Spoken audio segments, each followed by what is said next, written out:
China's future development need to be driven by innovation, creativity, and entrepreneurship. I think only when we provide more solid total social package, for example, will the people be more freed up and spend more freely. The first question is about China's Third Plenum. The outcomes of China's Third Plenum have changed the course of the history in China. So, where is the Chinese economy heading after the latest Third Plenum in July 2024? And will the resolution adopted by the plenum bring high consumption in China?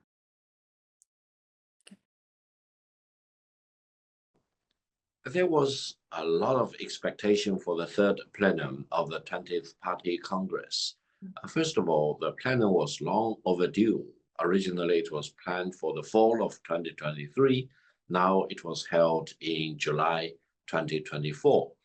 This actually increased the expectation about what the Third Plenum would announce to the whole party and to the whole nation.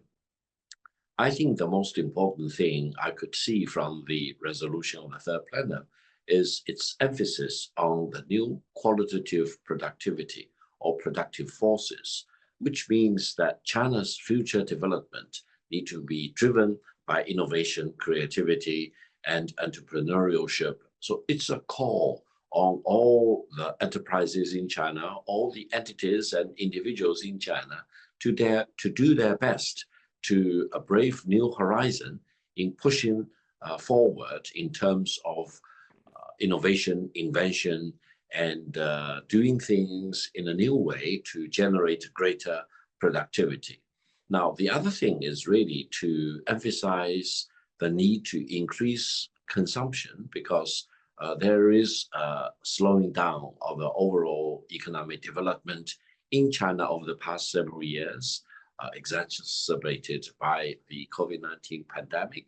Now, while the whole country has completely come out of the overhang and the shadow of the COVID-19 pandemic, there is still a lot of work to be done to make sure that the economic development will be normalized and the new areas of development, including, for example, the new productive forces will be generated to result in higher growth rate. Now, in this regard, I think there is overall consensus that consumption should be very much focused upon because, generally speaking, the Chinese people actually save a lot, and consumption as a percentage of the GDP growth is relatively low compared with other developed countries. Therefore, it is absolutely right for the government and for the whole country to focus on what we can do to generate higher consumption rate, including, for example, reducing the saving rate of the people at large. On the other hand, I think the country would also need to really dig deeper to the underlying reasons why the Chinese people save more than their counterparts in other parts of the world.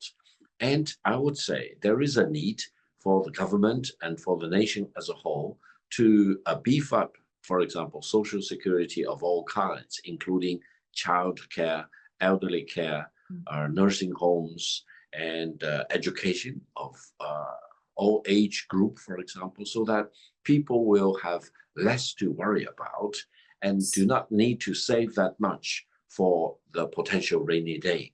So it is actually a systemic thing to mobilize resources to solve many things at the same time so that people will need to save less and will be able to consume more. Because if we do not line up all the other things in beefing up social security arrangement, medical arrangement, educational and elderly care, child care, you name it, that people will still be hesitant to spend more freely because they all want to save for a possible rain day. And this has been the tradition in China for quite a few decades. And I think only when we provide more solid total social package, for example, will the people be more freed up and spend more freely